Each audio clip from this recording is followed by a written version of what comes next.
Hello everyone, welcome to Peckins. Today we would be working on Advanced Grammar Review lecture number 1. I'm sorry for the last video. I think something went wrong and it got disconnected. So I'm just going to wait for about 25 to 30 seconds. In case some people want to share this video with other people, now is the time. Please share it, because you would be learning things which are going to be productive for the rest of your lives. Let's start with it. Now, the basic thing is, when people are working on their grammar, they tend to believe that grammar is something which is just learned from a book. उनको ये भी लगता है कि हम किसी book से grammar को पढ़ लेंगे तो हमारी ग्रामर बेहतर होने लग जाएगी. अब वो स्टेज आ चुकी है. We all have entered that stage कि कोई भी book, not a single book on earth can actually make you better at grammar. कोई बुक आपको ग्रामर में बेहतर नहीं कर सकती. अगर आप आइट्स के लिए पढ़ रहे हैं, स्पोकन इंग्लिश कर रहे हैं, गोइंग फॉर GRE, GMAT, आप उसके एसेज लिख रहे हैं, आपको कोई भी बुक, वो बहुत अच्छी बुक्स होती हैं, but they are more towards theoretical knowledge rather than practical knowledge. You have now reached a point when you cannot just work or you can just improve your English by just buying a book. वो book आपको बताएगी compound sentence क्या होता है, वो बताएगी आपको अच्छा ये coordinating conjunction है, कोई book आपको कुछ और बता देगी. Eventually आप उसको practically apply नहीं कर सकेंगे. That is the reason it is better to do practice on the things which are important rather than just reading books and acquiring theoretical knowledge. अच्छा, अब एक चीज़ जो सबसे इम्पॉर्टेंट है वो ये है कि जब आप कोई चीज़ प्रोडक्टिव करेंगे तो मेजॉरिटी लोग आपको यही बताएंगे कि ये चीज़ इतनी ज़रूरी नहीं है, this is not very important, ये इतनी इम्पॉर्टेंट नहीं है. अब आप अपने आप से पूछें कि आप एंड बट को क्यों आराम से यूज़ कर लेते हैं. कोई वजह तो होगी कि without any problem you are using and but and because. आप अपनी ग्रामेटिकल रेंज को ज़रा डिटरमिन करें. What is your grammatical range right now? आपकी ग्रामेटिकल रेंज क्या है? आप एंड को एक ऐसे में 15 बार यूज़ कर देते हैं, आप शायद बट को भी सही यूज़ कर लेते हैं, आप बिकॉज को भी सही यूज करते हैं, you also use so correctly. ये 4 वर्ड्स हैं, and, but, so and because. अभी मैं कोऑर्डिनेटिंग या सबऑर्डिनेटिंग कंजंक्शंस के बारे में नहीं करूंगा, that is something I will be explaining tomorrow. But these are the 4 words which you are using well, you are using them very well. And, but, so and because क्यों use कर रहे हैं ये बताएं. Tell me in the comment box. Tell me why are you able to use these words and, but, so and because? Why? आप इनको इसलिए use कर सकते हैं क्योंकि आपने इनको इतनी बार यूज किया है कि आपको इन वर्ड्स से नफरत हो चुकी है. आपने इनको इतनी बार यूज किया है, you used them so many times that you actually hate these words. You don't like them anymore. आप बस सोचे बगैर भी इनको यूज कर लेते हैं. अब क्या वजह है कि इन्हीं 4 कंजंक्शंस के ऊपर हमारी इंग्लिश रुक गई है. Now I am going to tell you something. You have to stop blaming. Students आते हैं, वो मुझे ये कहते हैं कि हमें टीचर ने नहीं बताया था, हमें बुक ने नहीं बताया था, हमें स्कूल के कॉलेज. ठीक है, उन्होंने नहीं बताया, ओके, उन्होंने नहीं बताया कोई चीज. अब तो आपको पता लग रहा है, अब तो पता लग रहा है ना आपको. Now you have to concentrate on the sentence which is being given to you. He studied a lot but he did not get a good score. उसने बहुत पढ़ा मगर उसका स्कोर अच्छा ना आया. ये बट से पहले कॉमा क्यों लगाया मैंने? Why have I put comma before but? अब आप कई सालों से लिख रहे होंगे English. Okay, Mr. Ramiz, I would be making a video for this one also. How are you? Okay. He studied a lot but he did not get a good score. तो comma से पहले, but से पहले comma क्यों लगा है? क्यों लगाए? आपने शायद जिंदगी में कभी ना लगाया हो, मगर अब अगर आपको पता लगेगा आज के लगाना है, तो आज के बाद आपने हमेशा लगाना है. It's a very simple thing. Please write these down. I'll be making a different video for it afterwards also. For, and, nor, but, or, yet, so. इनको आप मिलाएं, इनके पहले पहले लेटर्स को मिलाएं तो ये बन जाते हैं fan boys. What are these? These are called fan boys. Fan boys जो हैं वो जब भी दो सेंटेंसेस के बीच में आते हैं, जब भी इनको यूज किया जाता है दो सेंटेंसेस को जोड़ने के लिए, इनसे पहले हमेशा कॉमा लगता है. You always have to put a comma before but. You always have to put a comma before but when it is combining two sentences. अगर आप ये नहीं लगा रहे तो आप ग्रामेटिकल मिस्टेक कर रहे हैं.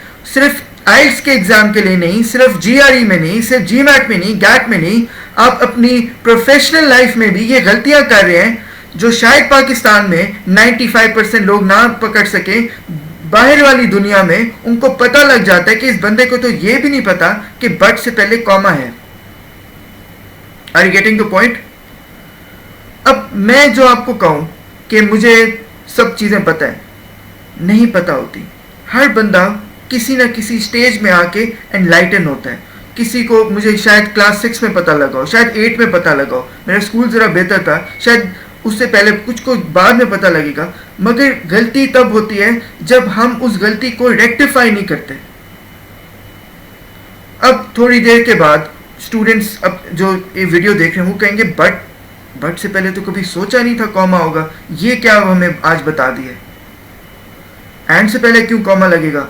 सो से पहले हमें तो कभी किसी टीचर ने, अगर उन्होंने नहीं बताया तो आज तो पता लगे. दुनिया की कोई बुक आप उठा लें, कोई ऑनलाइन मटेरियल निकाल लें, कोई चीज़ निकाल के मुझे दिखा दें और हर एक में लिखा होगा that when you have for, and, nor, but, or, yet, so, when you have these words, whenever you're using these words to combine two sentences, you have to put a comma before it. Fine?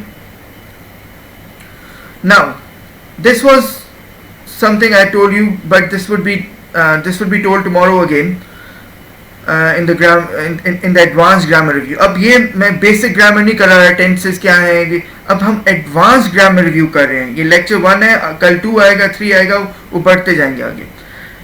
Now I want you to read the sentence again. He studied a lot, but he did not get a good score. उससे पढ़ा तो बहुत था मगर पास नहीं हुआ.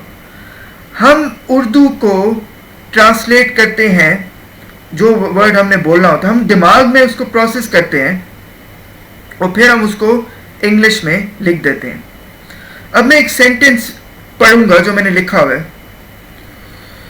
But तो आपने कहा है ना, बट का मतलब क्या होता है? कॉन्ट्रास्ट. मतलब उसने पढ़ा बहुत था मगर वो फेल हो गया.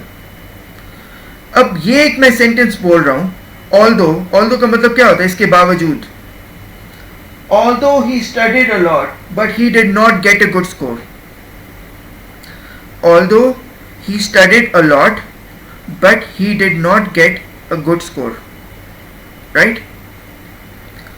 हम उर्दू में क्या बोलेंगे? इसके बावजूद उसने बहुत पढ़ा, फिर भी उसका स्कोर ठीक ना आया. ये दुनिया की सबसे कॉमन ग्रामेटिकल मिस्टेक है, सबसे कॉमन. जब हम ऑल्दो को बट के साथ लगाते हैं, आज आपको पता लग रहा है तो आपके ऊपर एक रिस्पॉन्सिबिलिटी आ चुकी है कि आज के बाद आपने ना ये गलती आपने करनी है ना किसी को करने देनी है. What is the mistake? There is a rule that when the, अब हम क्यों करते हैं? हम पूछ रहे हैं हम क्यों करते हैं? हम इतने क्यों हम गलतियां कर रहे हैं? हम ये गलती इसलिए करते हैं क्योंकि हम उर्दू से इंग्लिश ट्रांसलेशन करते हैं. उर्दू में ऐसे बोलते हैं ना, इसके बावजूद कि उसने बहुत पढ़ा फिर भी वो फेल हो गया. मगर इंग्लिश के अंदर अगर आप पहले ऑल्दो यूज कर रहे हैं, if you using although in the beginning of the sentence, you can never ever put but with it. इसको कहते हैं रिडंडेंसी एरर. वो कहते हैं अगर एक बार ऑल्दो यूज कर दिया है तो फिर बट यूज ना करें. They say that if you have used although once, you don't have to use but again. अब आप अपने इर्द गिर्द जितने लोगों को मिलेंगे वो हर बंदा ऑल्दो के साथ बट यूज करता है, ऑल्दो के साथ येट यूज करता है. नहीं कर सकते. उन दोनों का एक ही मीनिंग है. अगर एक बार एक को यूज कर दिया, you don't have to use the next one again. That is wrong. That is completely wrong. That is utterly wrong. आपको लग रहा होगा कि मैं थोड़ा सा पागल सा हो रहा हूँ, गुस्से में आ रहा हूँ. क्यों? मैं इसलिए कर रहा हूँ क्योंकि ये गलती इतनी बार कमिट हो चुकी है कि इसको निकालने के लिए हमें बहुत काम करना पड़ेगा. And I want your support in it. जब हम ये कर लेंगे, when we would do this thing, I would be requiring you to make at least, each one of you, to make at least 45 to 50 sentences for each of these subordinating conjunction.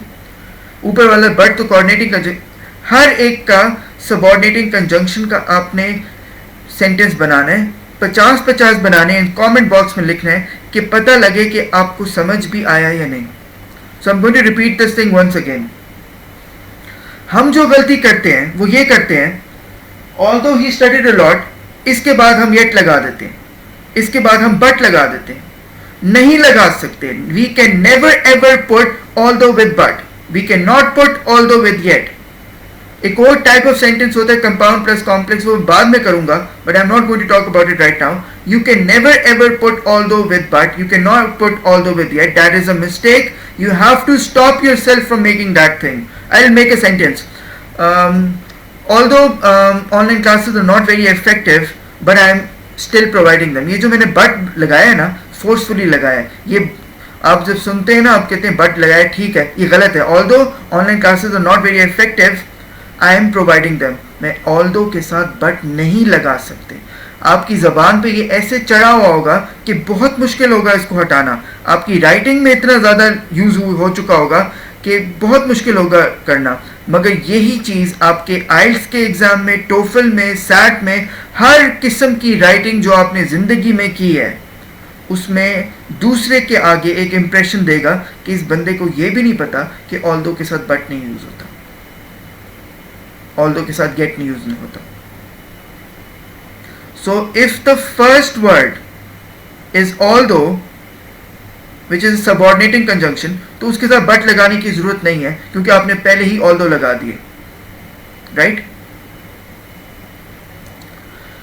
Now although can not only be used in the beginning of the sentence, it can also be used in the middle of the sentence. He did not get a good score although he studied a lot. कुछ लोग although से पहले, जब वो sentence के बीच में होता है, उससे पहले कॉमा लगा देते हैं. कोई रूल नहीं है, रिक्वायर नहीं करता. I normally don't do it, but even if you do it, it's sometimes permissible, but it's better not to put it. Okay? Now, although का मतलब क्या है? although का मतलब है इसके बावजूद, इसके बावजूद, इसके बावजूद. अब आपने एक सेंटेंस बनाया, although he studied a lot, he did not get a good score. तो हम अपने आप को सिर्फ although पे क्यों लिमिट करें? ये क्या देख रहे हैं आप अपने सामने? What are you looking at? Though, even though, in spite of the fact, despite the fact, ये लोग जो इनको यूज करते हैं उनकी कोई इंग्लिश बहुत ऊपर नहीं होती. उनको बस ये पता होता है कि although के ये सिमिलर वर्ड्स हैं. जरा बनाएं इनके sentences. Let's make these sentences. Let's look at these. Though he studied a lot, he did not get a good score. Even though he studied a lot, he did not get a good score. In spite of the fact that he studied a lot, comma, he did not get a good score. Despite the fact that he did not get, despite the fact that he studied a lot, he did not get a good score. अब देखें कि अगर किसी को although का मतलब आता है तो वो इंसान though, even though, in spite of the fact और despite the fact को यूज कर सकता है, जिससे वो अपनी ग्रामेटिकल रेंज को प्रूव कर सकता है. This person would now be able to prove his or her grammatical range. There would be another lecture in which I would be talking about punctuation and I would be talking about what are subordinating conjunctions. But now, for now, you have to remember that these are subordinating conjunctions. Though, even though, in spite of the fact, despite the fact. इसका बिल्कुल simple सा meaning ये है कि अगर आप अपनी जिंदगी में, अगर आपको ऑल्दो के साथ सेंटेंस बनाना आता है तो आपको दो के साथ भी बनाना आता है, इवन दो के साथ भी बनाना आता है, इन स्पाइट ऑफ द फैक्ट के साथ भी बनाना आता है, और डिस्पाइट द फैक्ट भी बनाना आता है। एक और गलती जो स्टूडेंट्स करते हैं वो बहुत ज़्यादा होती है, वो ये होती है कि वो, अच्छा let's look at this sentence once again. He did not get a good score. He did not get a good score. ये जो सेंटेंस है he did not get a good score, ये कंप्लीट सेंटेंस है ना कि उसके अच्छे marks नहीं आए। इसको क्या कहते हैं, लिख लें इसको कहते हैं इंडिपेंडेंट क्लॉज। इसको कहते हैं इंडिपेंडेंट क्लॉज, मतलब ये एक इंडिपेंडेंट है, ये अपने तौर पे एक पूरा कंप्लीट मीनिंग दे रहा है, ये अपना एक कंप्लीट मीनिंग दे रहा है ये सेंटेंस। अगर आप ऊपर वाले को देखें, उसमें लिखा हुआ है although he studied a lot, इसके बावजूद कि उसने बहुत पढ़ा, although he studied a lot जो है वो एक कंप्लीट मीनिंग नहीं दे रहा, वो डिपेंडेंट है। उसको जब तक आप किसी और सेंटेंस के साथ जोड़ेंगे नहीं, उसका मीनिंग कंप्लीट नहीं होगा, कभी भी नहीं होगा। तो जब भी सेंटेंस के शुरू में एक सबऑर्डिनेटिंग कंजंक्शन आ जाए, फॉर इंस्टेंस ऑल्दो आ गया है, दो आ गया है, इवन दो आ गया है, तो उस सेंटेंस को एक और सेंटेंस के साथ जोड़ना एक ऑब्लिगेशन होता है। अगर आप वो नहीं जोड़ते तो वो गलत है। मैं आपको एक बड़े सिंपल सा वो करता हूं, although it was raining, although it was raining, ये सेंटेंस को पढ़ें, ऑल्दो इट वॉज रेनिंग, ये कंप्लीट है, इसके बावजूद कि वो बारिश हो रही थी।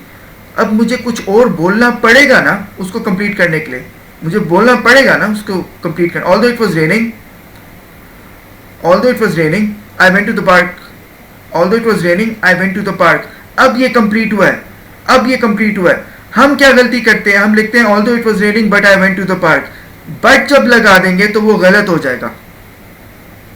Are you guys getting it now? हम बनाते सही हैं मगर वो जो बट लगाते हैं वो उस सेंटेंस को गलत कर देता है, वो आपके एग्जाम में भी, राइटिंग में भी मार्क्स नीचे जाते हैं, स्पीकिंग में भी जाते हैं। मेजॉरिटी लोगों को पता भी नहीं होता कि ये हम गलती भी कर रहे हैं, क्योंकि इतनी ज़्यादा ये परवेसिव है, it is everywhere, it is ubiquitous. ये गलती इतनी ज़्यादा कमिट की जाती है कि एक कॉमन आप कह सकते हैं एक्सेप्टेंस है सोसाइटी में कि ऑल्दो के साथ बट यूज़ कर दें, ऑल्दो के साथ येट यूज़ कर दें, ऑल्दो के साथ हावर यूज़ कर दें। It is something which is called a redundancy error. You are not permitted to do it. Now I want you guys to start writing down, I want you to start writing down sentences for these. I'm going to make one with you. Although Tom is sick, he's planning to go to the market. Although Tom is sick, he's planning to go to the market. अब although को change करें, आप कहें though Tom was sick he is planning to go to the market, even though Tom is sick he is planning to go to the market, in spite of the fact that Tom is sick he is planning to go to the market, despite the fact that Tom is sick he is planning to go to the market. अब अपनी writing को, speaking को compare आप करें उन लोगों के साथ जिनको आपको लगता था उनकी इंग्लिश पता नहीं क्या है, ये कैसे यूज़ कर लेते हैं इन spite of the fact that, ये तो इनकी क्या इंग्लिश होगी, ये डिस्पाइट द फैक्ट भी यूज़ कर लेते हैं, उनकी कोई इंग्लिश कमाल नहीं थी। अब आपके ऊपर रिस्पॉन्सिबिलिटी आती है कि आप एक ही सेंटेंस को बनाएं ऑल्दो के साथ, और उसी सेंटेंस को दो के साथ चेंज करें, इवन दो के साथ चेंज करें, इन स्पाइट ऑफ द फैक्ट के साथ चेंज करें, डिस्पाइट द फैक्ट के साथ चेंज करें। और जब आप इसको ये चार तरीकों से चेंज कर देंगे, यू राइट इट अगेन, ये सब इसके सिमिलर वर्ड्स हैं, इनको इंटरचेंजेबली यूज़ कर सकते हैं। जब आप इनको यूज़ करेंगे और अगर आपने 20 बनाए, 100 बार आप सेंटेंस बनाएंगे, आपको फील होगा कि अब तो मुझे भी यूज़ करना आ गया। But if you would only do it 1 or 2 times और ओनली 10 सेंटेंसेस, ये जैसे आज आए हैं वैसे चले जाएंगे। कितने सालों से हम जैसे बट के ऊपर रुक चुके थे, हम बट पे ही रुके रहेंगे, हम उसके बियॉन्ड जा नहीं सकेंगे। That we have to go beyond but. जब हमें पता है कि बट के अलावा भी, अब बट गलत नहीं है, बट गलत नहीं है, but is not wrong, but the thing is on the exam they want you to have variation in your sentence structure. Writing में कुछ वेरिएशन होना चाहिए. So I'll say, even though people were working hard, they weren't getting what they truly deserved. I'll do another one. Although I was tired, I conducted the class. Although I was tired, comma, I conducted the class. मैंने क्या बोला है? Although I was tired, but I conducted the class. No. Although I was tired, I conducted the class. I conducted the class although I was tired. ये बीच में भी कर सकते हैं. I conducted the class although I was tired. Now have a look at this. Although I was tired, I conducted the class. Although I was tired, I conducted the class. Though I was tired, I conducted the class. Though I was tired, I conducted the class. Even though I was tired, I conducted the class. In spite of the fact that I was tired, comma, I conducted the class. Despite the fact that I was tired, I conducted the class. So now I request you guys to make these sentences. आप एक sentence बनाएं, उसके साथ even though के साथ उसको replace करें, दो के साथ करें, मगर करते जाएं. इतना करें कि आपको इरिटेशन हो जाए. जैसे आपकी tomorrow I would be doing lecture 2 in which I would be talking about but, I would be talking about because, as and since. जैसे ये है वैसे बाकी भी हैं कंजंक्शंस. आपको अगर एक कंजंक्शन although का समझ आ गया, although क्या है, what is although, उर्दू में बना लें. इसके बावजूद खाना अच्छा था, मैंने नहीं खाया. Although the food was good, I did not eat it. इसके बावजूद खाना अच्छा था, मैंने नहीं खाया. बना लिया ना आपने sentence. Although the food was good, I did not eat it. Though the food was good, I did not eat it. Even though the food was good, I did not eat it. In spite of the fact that the food was good, I did not eat it. Despite the fact that the food was good, I did not eat it. I hope you guys understood it. Okay, thank you.